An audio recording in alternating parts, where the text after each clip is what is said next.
Greater Noida के Sharda care health city ने किया एक महिला का दुर्लभ जटिल ड्यूल ट्यूमर सर्जरी सफलतापूर्वक ऑपरेशन।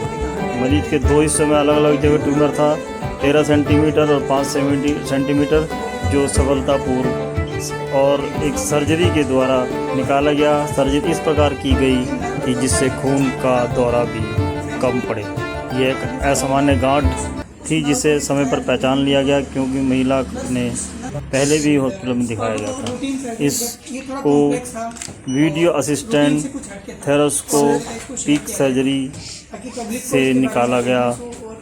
देखते हैं ग्रेटर नोएडा से कुलवंत कौर के साथ बंसीलाल की रिपोर्ट ओपन वर्ल्ड से। जनता को हो और उसका फायदा वो भी उठा दें, तो मेन मकसद इसका यही है। तो सर जो बेसिक टॉपिक है हमारा आज की प्रेजेंटेशन का वो है मीडिया स्टिनम। क्या होता है बेसिकली? मीडिया स्टिनम हमारे चेस्ट का एक पार्ट है। दोनों चेस्ट के अंदर दो फेफड़े हमारे पास, दो लंग्स के बीच का जो स्पेस होता है उसको हम मीडिया स्टिनम कहते हैं।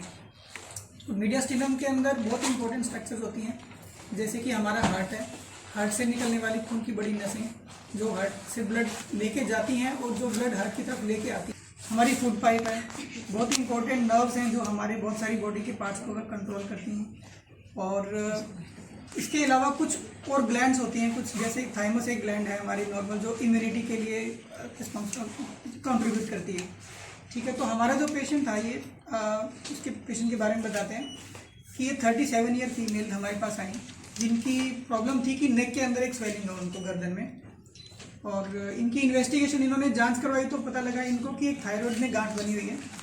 और सीटी स्कैन के अंदर थायराइड, गले के अंदर जो थायराइड ग्रंथि होती है, उसके अलावा चेस्ट के अंदर भी एक और ट्यूमर था इनके अंदर।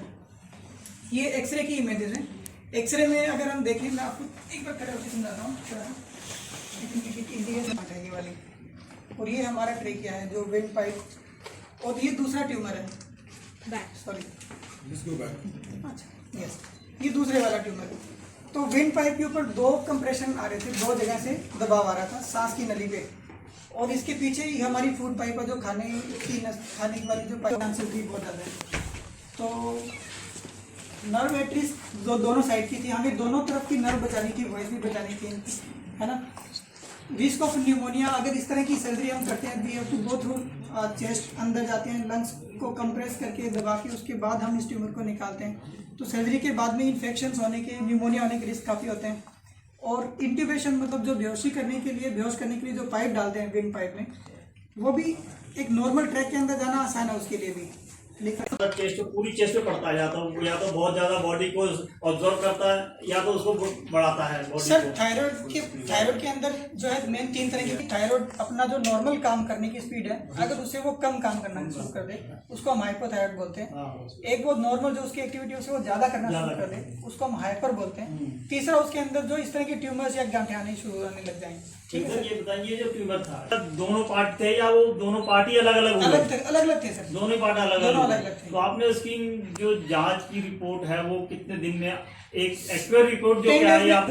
हमारे हॉस्पिटल में पैथोलॉजी डिपार्टमेंट है जो भी हम निकालते हैं ट्यूमर्स या फिर जो भी सर्जरीज होती हैं, हर टिश्यू को हम जांच के लिए भेजते हैं। 7 to 10 days on an average time है जिसके अंदर हमारी रिपोर्ट्स आ जाती हैं यहाँ पे। उस दौरान जो पेशेंट्स की प्रिकॉशन किस तरीके से रही, अगर वो हम सर वो से पहले क्या इलाज? उसके दौरान हम प्रिकॉशन क्या ही लेते हैं कि सर्जरी के बाद जो पोस्ट ऑपरेटिव केयर होती है सर, वो कुछ हम इंडोर पेशेंट रख के करते हैं। जब हमें लगे पेशेंट का खाना पीना नॉर्मल हो गया, यूरिन और जो नेचुरल जो प्रोसेस उनकी होती हैं, जब वो शुरू हो जाए, जैसे यूरिन, पेशाब, लेट्रिन वगैरह ठीक होना शुरू हो जाए, खाना पचना शुरू हो जाता है, then we send them home, घर भेज देते हैं।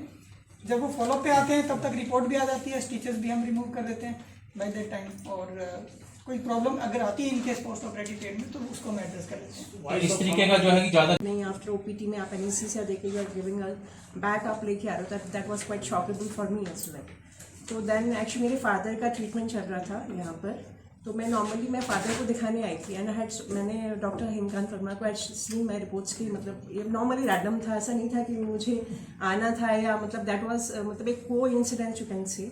And he had seen my reports and मतलब बहुत ही कॉन्फिडेंटली ही सेड कि नहीं मैं आई विल ऑपरेट दिस, मैं कर दूंगा। तो मतलब वो बहुत ही मतलब थोड़ा कॉन्फिडेंस था मेरे लिए कि तो then and I am so much thankful to doctor Hemkant Verma कि मतलब ये ट्रीटेड मी मतलब सो वेल। एंड उसके बाद भी मैंने यहाँ पे डॉक्टर एम्स के डॉक्टर्स थे, उनको दिखाया, ENT के थे, एंड उन्होंने मुझे रेफ़र किया doctor Rajiv Gandhi hospital, cancer hospital. तो देन वहाँ गए, मुझे मतलब वहाँ का मतलब ही वॉज कोई भी चीज़ है अगर आपके if you are having the test reports मतलब यू आर नॉट मतलब प्रॉपर मतलब कोई भी वो प्रॉपर वो एक्सप्लेन नहीं कर पा रहे थे। तो फिर मैंने कहा नहीं, मैं वहीं जाके कराऊंगी। एंड मतलब सेकेंडली जो स्टाफ था शारदा केयर का वॉज मतलब काफ़ी हेल्पिंग था and caring as well. And the most important thing that matters for the hospital is doctor. So I am thank doctor Hem. एक यंग पेशेंट आपके पास जब आया है, यस सर। और थायराइड्स जो नॉर्मल गले में ही होता है, Yes, sir. वो तो आपने देखा कि दूसरी तरफ हार्ट की तरफ भी रहा। जी जी जी। इन दोनों का कॉम्बिनेशन एक साथ था और ऑपरेशन क्या आपने एक साथ किए या अलग अलग उसको दोनों को देखा गया? सर दोनों एक ही सीटिंग में हमने ऑपरेशन किया। सर्जरी तो काफ़ी कॉम्प्लेक्स थी, लेकिन हमने बहुत प्लान करके हमारी टीम के साथ डिस्कस करके फिर किया। और हमारी टीम, नॉट ओनली मी, हमारी टीम सब लोग कॉन्फिडेंट थे कि we will do it and we were prepared with all backups. Patient को स्टार्ट करने में एनेस्थीसिया का बड़ा रोल होता यस है। सर। उस रिपोर्ट पर आपने ऑब्जर्व क्या किया कि ये पेशेंट को कितना टाइम तक हम सर, ऑब्जर्व कर सकते जी जी, एनेस्थीसिया में इसमें कॉम्प्लिकेशन चैलेंजेस जो थे वो थे कि इनकी विंड पाइप जो है सर, वो उसमें काफी दबाव था उसके अंदर और उसकी शेप नॉर्मल नहीं थी। और जो इस सर्जरी के लिए जो ट्यूब डालते हैं वो भी बहुत यूनिक होती है, उसका साइज नॉर्मल ट्यूब से थोड़ा बड़ा होता है। तो उसके लिए भी एक्सपर्ट टीम चाहिए थी एनेस्थेटिस्ट की। ब्रोंकोस्कोप एक दूरबीन समझ लीजिए सर, दूरबीन के माध्यम से ही इनका इंट्यूबेशन किया गया था। और नॉर्मल इंट्यूबेशन से थोड़ा सा 2-4 मिनट इसमें एक्स्ट्रा भी लगी, लेकिन everything went smoothly without any complication. Start करने से पहले आपने क्या सोचा था कि क्या कैंसर हो सकता है या ट्यूमर आपका रिसर्च कर रहा था? यस सर, कैंसर में जो चेस्ट वाला था दैट वी वर सस्पिशियस कि ये वाला हो सकता है। थायराइड वाले की हमने जांच की थी, उसमें कैंसर नहीं था, लेकिन प्री कैंसर चेंजेस आप समझ सकते हैं कि उस तरह की बदलाव इसके अंदर थे। अब क्या चेंजेस आए बॉडी पार्ट में, क्या चेंजेस आएंगे और प्रोकेशन कितने समय तक आपके हिसाब से चलेगा उनका? सर अभी चेंजेस एक्चुअली हेल्दी चेंजेस हैं। अभी she is free of disease, बीमारी उनके शरीर के अंदर नहीं है। जो उनको सांस लेने में प्रॉब्लम थी या फिर जो स्वेलिंग्स थी, जो हार्ट के अंदर उनको कभी कभी पैल्पिटेशन वगैरह फील होती थी, एक्सरसाइज करते समय सांस में दिक्कत, वो सारी दिक्कतें उनकी दूर हो गई हैं। तो अभी उनका हेल्दी लाइफस्टाइल शुरू हो गया, मुझे लगता है कि रोबोटिक सर्जरी का ये बहुत बड़ा ऑपरेशन रहा है या नॉर्मल तरीके से? इसको हमने सर दूरबीन से किया है, रोबोटिक नहीं किया है, लेकिन हमने इसको थोरेकोस्कोपिक टेक्निक से किया है। मतलब ये रोबोटिक की सिंप्लीफाइड फॉर्म समझ लीजिए। यस यस, सिंप्लीफाइड है और लेस कॉस्ट के साथ में किया जाता है, कम खर्चे के साथ। ऐसे मरीजों को प्रोकेशन क्या लेनी चाहिए और ऐसा ना हो आगे? ऐसे जब भी कोई सिम्टम हो, कोई तकलीफ हो, तो सर उनकी टाइमली जांच हो जाए और एक्सपर्ट से आप मिलें और पूरा ट्रीटमेंट लें, rather than going for alternative treatments. Exact treatment और एक्सपर्ट से टाइमली ट्रीटमेंट लें तो एक रिजल्ट हमेशा अच्छे मिलते हैं। Thank you. यस।